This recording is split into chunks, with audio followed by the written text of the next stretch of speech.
Good evening, I'm Dennis Ward. Welcome to APTN National News Weekend. An elderly Indigenous man is looking for an apology after he was recently denied boarding a WestJet flight with valid identification. He says airlines need to be more knowledgeable about Indian status cards so people aren't pushed away for no reason. Sav Jonesa starts us off tonight with that story. 69-year-old Lawrence Douglas Corbier loves to read his Bible. His faith recently brought him to a gathering in Quebec to connect with others through worship. He says it was a great trip until he tried to go home to Winnipeg and couldn't board his plane. I didn't know what to do. I was getting kind of fearful. I don't know nobody in Montreal, and I was starting to cry almost on the inside. Corbier tried to board his WestJet flight in Montreal using his Indian status card, a legally acceptable piece of identification for domestic travel, but the attendant wouldn't let him on the plane because she thought it was expired. He says she was looking at the wrong date, but she wouldn't listen to him. It was getting kind of late. The plane is about ready to take off. So all the others were going through. So that I just put me to the side, and so I stayed there, and then after I was trying to talk to her again, and she was already getting ready to close. WestJet ended up putting Corbier in a hotel near the airport and booked him a new flight the next evening. But the walking he had to do to get there and back was difficult on his legs due to complications from diabetes. It was pretty hard for me. I had to stop along the way. He says there was no longer an issue with his status card when he boarded the following day. He hopes airlines improve their staff's knowledge on acceptable identification and the different needs elders may have. They need to say, "We're sorry, we pushed you to the side. We could have got you on the plane just by looking at my status card up on top." Was that 29? They didn't see that. They seen the bottom of it. In an emailed statement to APTN News, WestJet says they have since apologized to Corbier. They say all of our airport and contact center staff receive training on what forms of ID are acceptable for air travel, which includes the Canadian Certificate of Indian Status. They also say WestJet will be reimbursing any out-of-pocket expenses associated with this travel disruption and offering compensation to Elder Corbier as a gesture of goodwill. Going forward, Corbier says he will stick with Air Canada for all his flying needs. Sav Jonesa, APTN National News, Winnipeg. To Montreal now, where the city's public transit system has reintroduced a measure that prevents loitering in the metro system. This policy specifically impacts homeless people who are sheltering in the metro. Our reporter Savannah Craig visited a homeless shelter to learn how this ban affects the shelter services. Let's try it. You know, I'm not sure that I'd want to lay here too long. Oh God. Yeah, no, not for sleeping. This bench is just one example of efforts made by the City of Montreal to discourage the unhoused from sleeping in public. One example of many in the city. What we have here is a large, tall new ventilation system that was just installed this year. And this used to be a vent that blew heat right down onto the ground, and a person could, even in the winter, just by sitting under the vent, stay warm. David Chapman is the executive director of Resilience Montreal, a homeless shelter with a large number of clientele who are Indigenous, some even second-generation residential school survivors. This is an example of some of the measures that are put in place to just sort of steer the unhoused away. This is not only seen in redesigning public spaces, but policies too. Montreal's transit system, known as the SDM, reintroduced a move-along order on June 18th. This order gives special SDM constables additional power to respond and remove those who are occupying the metro and not using it to commute. The order was first introduced in March of this year, lasting 7 weeks. Chapman had this to say to APTN News about it back then. So what's going to happen? We push people out of the metros. Well, that solves the problem for the STM officials, but where do the people then go? Chapman said the move-along order was bringing out larger crowds of clientele to Resilience, forcing some to sleep in hallways. Now he's seeing these effects again. APTN News reached out to the STM, but it did not grant us an interview. The STM says the justification for bringing back the move-along order is that safety improved during the first implementation of this order, for both riders and workers. In a press release announcing the reintroduction of these measures, STM Board of Directors Chair Eric Allen Caldwell stated, "The real solution to the issue of homeless people sheltering in metros is a tangible and sustainable response to help the vulnerable, including more funding for resources all year long." More funding for resources is a sentiment Chapman agrees with. But he says much of the focus from governments has been on housing initiatives, instead of balancing this with support for emergency services. Organizations that try to operate and offer a safe place to people while they're working it out can't find funding, because the message the governments are getting is stick the money directly into housing first programs. He says homeless support centers should be available in every neighborhood in Montreal. If we keep this up, we won't be ending homelessness, but we might be ending homeless people. Savannah Craig, APTN National News, Montreal. With much fanfare, the Native Women's Association of Canada announced the opening of a brand new elaborate headquarters in Gatineau, Quebec in June of 2023. But just 3 years later, this same building is now up for sale, as the organization looks to refocus its priorities and shed assets. APTN's Fraser Needham reports. It was a big grand opening in the early summer of 2022, and APTN News was there for the festivities. At the time, then CEO Lynn Grew said the new office cost about $9 million, but the organization believed it was well worth the investment. The 45,000 square foot facility had 5 floors adorned with Indigenous artwork from all over the world, with a number of cultural spaces, a gift shop, and kitchen. The organization said it would generate its own source revenue by hosting public and private meetings and selling artwork. But 3 years later, an ad on this real estate site says the NWAC building is now up for sale at just under $8 million. APTN reached out to NWAC and was told no one is available for comment. However, in an emailed statement, Chief Operations Officer Bev Dinsdale said the organization is looking to get back to its core mandate of advocacy. She added that another property, the Chelsea Resiliency Lodge, is in need of repair and will soon be listed for sale.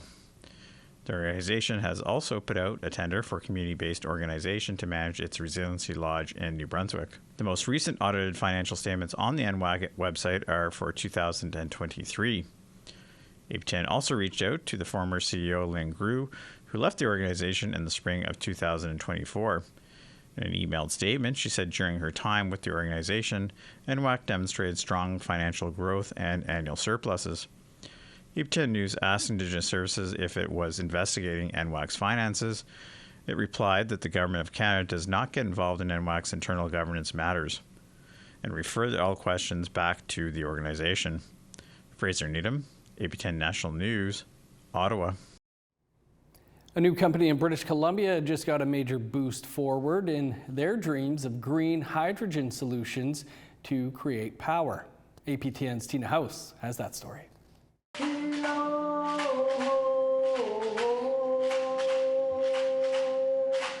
Here at this press conference at the Simon Fraser University, Salish Elements, a majority Indigenous-owned company, has just gotten a financial boost from the federal government through the Clean Fuels Fund to kickstart their green hydrogen fueling station network. The federal government will be contributing $4.5 million to this clean energy project.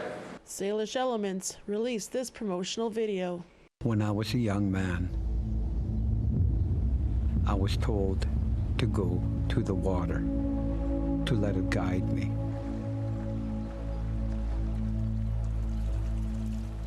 I felt it move through me.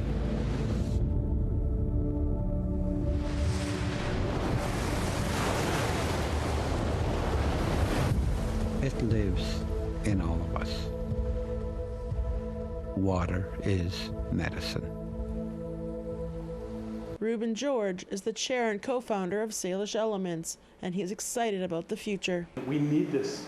We need a shift to harness the power out of water and to take it, to separate it, hydrogen and oxygen, take the hydrogen and use it for power, then it turns back into the water. We're a green energy company. This rendering shows the 25 megawatt hydrogen production facility they will build on the land of the Hatlip First Nation near Lillooet, BC. It's always talked about in our territory that we have to look after our water. So the ecosystem management plan, this I believe fits right in with it, because you know what, we're creating opportunity through hydrogen, creating fuel.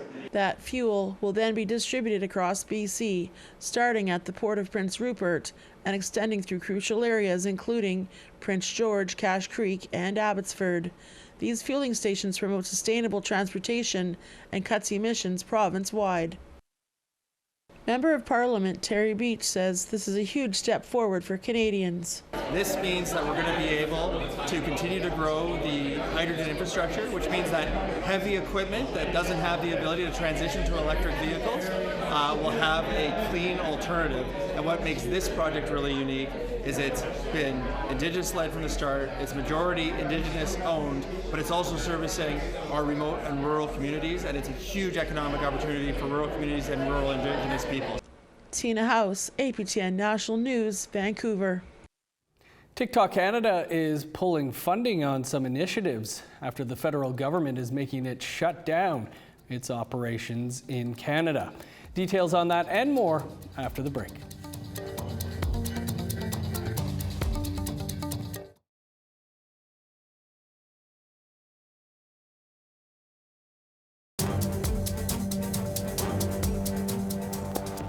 Welcome back. We're heading back to the West Coast now, where APTN's Tina House met a little girl who is finding creative ways to support her family while she battles a life-threatening disease. Marley Young is just 5 years old and had just started in kindergarten when she started to not feel well. She was diagnosed with B-cell acute lymphoblastic leukemia, known as B-all leukemia, and was medevaced from their home in Terrace to Vancouver, where she began receiving chemo treatments. The family is doing their best to support her, and her mother and aunt decided to start selling fry bread to make extra money, to help with living costs while away from home, and to bring in more family during this challenging time. And Marley is involved in every step in making the fry bread too. Just spoon and slowly take it out. Now sprinkle it in the bowl.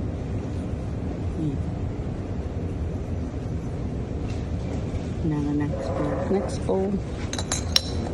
Today, she is with her mother Elizabeth, sister Ariana, and aunt selling fry bread outside of this Home Depot in Vancouver. It's usually done in between chemo treatments with BC Children's Hospital. We're doing this round of chemo is Monday, Wednesday, and Friday. So we usually aim for Tuesday and Thursday. When we're at the hospital and they give her Play-Doh to play with, she'll make little circles and then she'll flatten it out. And I bug her, I'm like, oh, you're making fried bread? And she's like, no. So far, business is steady with customers lining up to buy 2 pieces for $5. But one furry customer named Ruru distracted Marley away from her sales. Elizabeth says she is grateful for all support, but it's been very difficult for her and her family being away for 9 months in a new city. We're currently staying at Ronald McDonald. We have been since. We finally got funding for groceries from Jordan's principal. That took a while. My sister back home, she made a GoFundMe that our hometown's been quite supportive of. We have a few continuous donors, but this was just to get our minds off of chemo and get us out the door so we're not cooped up. Marley has just successfully completed 9 months of chemo and will be heading home soon. Her mother says Marley will also continue to work on perfecting her recipe for her fry bread while continuing to heal. Tina House, APTN National News, Vancouver. And all the best to Marley and her family. Social media giant TikTok has pulled funding for its cultural programs across Canada. And that's in response to the federal government ordering TikTok Canada to shut down its local operations in the country. The federal government ordered TikTok Canada to dissolve in November following a national security review. The order will not block residents from accessing or uploading to the app. Over the years, TikTok Canada has partnered with organizations like the Juno Awards and Toronto International Film Festival to involve its app users in cultural events across Turtle Island. In collaboration with the National Screen Institute, the TikTok Accelerator for Indigenous Creators program has provided free courses to hundreds of Indigenous content creators to harness their potential within the video sharing application. These initiatives are now on indefinite suspension.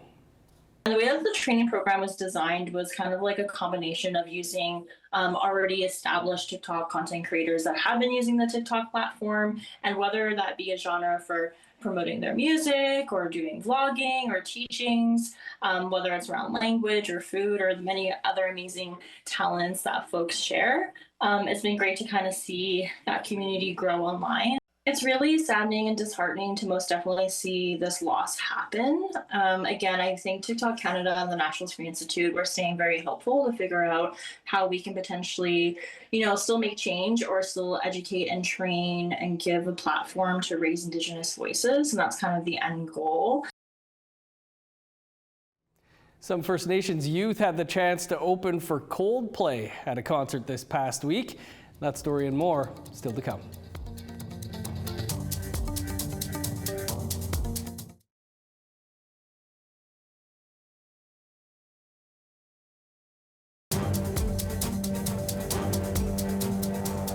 Welcome back. The 11th season of The Amazing Race Canada premiered this past week, and there is a record 3 all-Indigenous teams this time around.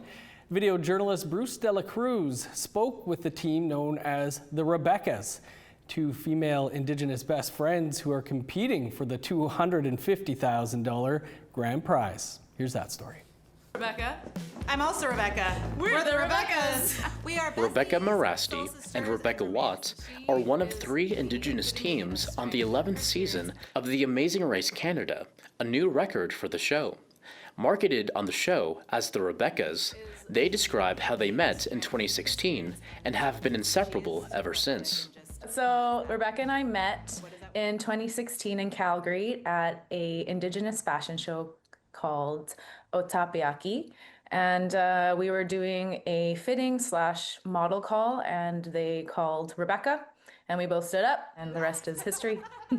As Indigenous women from northern communities, Watts from Petskay First Nation in Wrigley Northwest Territories, and Marasti from Flying Dust First Nation in Meadow Lake, Saskatchewan, they are taking the responsibility of representing Indigenous people seriously while on the show. I would say one of the biggest motivating factors for me to be on the show, and I would probably say for Rebecca too, is just to be that representation that we haven't seen growing up for Indigenous youth and just Indigenous people altogether. But unbeknownst to them, an interesting development was awaiting them and was revealed during the show's production. We were actually informed while we were filming this show that myself and Rebecca are the first all-Indigenous female team that has ever been on Amazing Race Canada, which I didn't know, so that's super duper cool. In addition to being one of 3 Indigenous teams this season, the Rebeccas unknowingly became the first all-Indigenous female team on the show. Rebecca Watts speaks on this surprise opportunity for representation.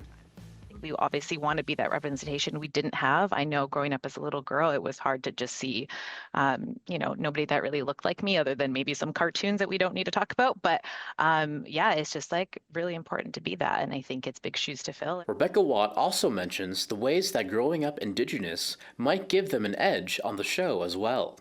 I think both of us being raised in small communities, just literally running around in the bush, kind of like we both did, we don't fear a lot. And we kind of just face things head on. So I think that definitely helps us. And again, that strength, that resilience, not even just like from us, from our ancestors, from our parents, from our community, just give us that strength to push forward through anything. After getting to know the Rebeccas, we had one last question for them. What will you do if you win the $250,000 grand prize? Honestly, the thing that I would do is share it with my family. Share the wealth. Yeah, I'm exactly the same boat. Good answer. Good answer. Bruce de la Cruz, APTN National News, Yellowknife. The band Coldplay performed in Toronto this week for their Music of the Spheres World Tour. And on Tuesday night, the concert included a number of First Nation youth from the Mississaugas of the Credit First Nation. Have a listen.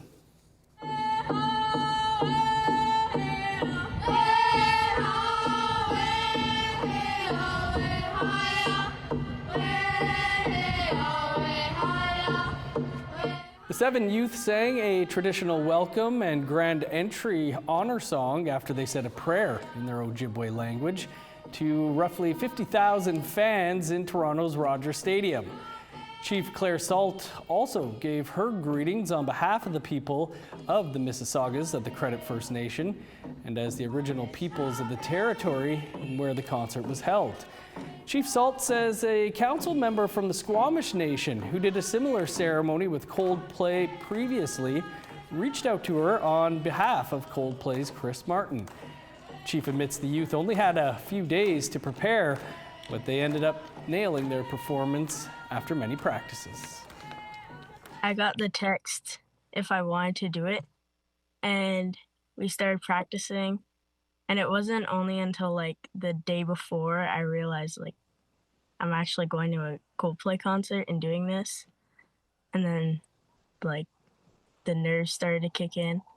The thing mostly I hoped was my voice didn't crack because I would have started laughing and not held it together. Coldplay, I am so honored and so grateful that they recognize, and it really comes from that human side of things, you know, that they recognize, First Nations. They recognize that, the First Nations treaty lands, and they recognize, our foundation here. And so, my message to them is, to express my gratitude that they had that insight. Nicely done, Coldplay. Pretty cool stuff. That's all the time we have for your APTN National News for this weekend. You can always stay up to date with the very latest by visiting our website, aptnnews.ca. And you can catch anything you might have missed over on our APTN News YouTube page. Creason will be here Monday at 1 p.m. Eastern Time with your first look at the day's news. I'm Dennis Ward, Marcy McGuitch. Thanks for being with us. Enjoy the rest of your weekend.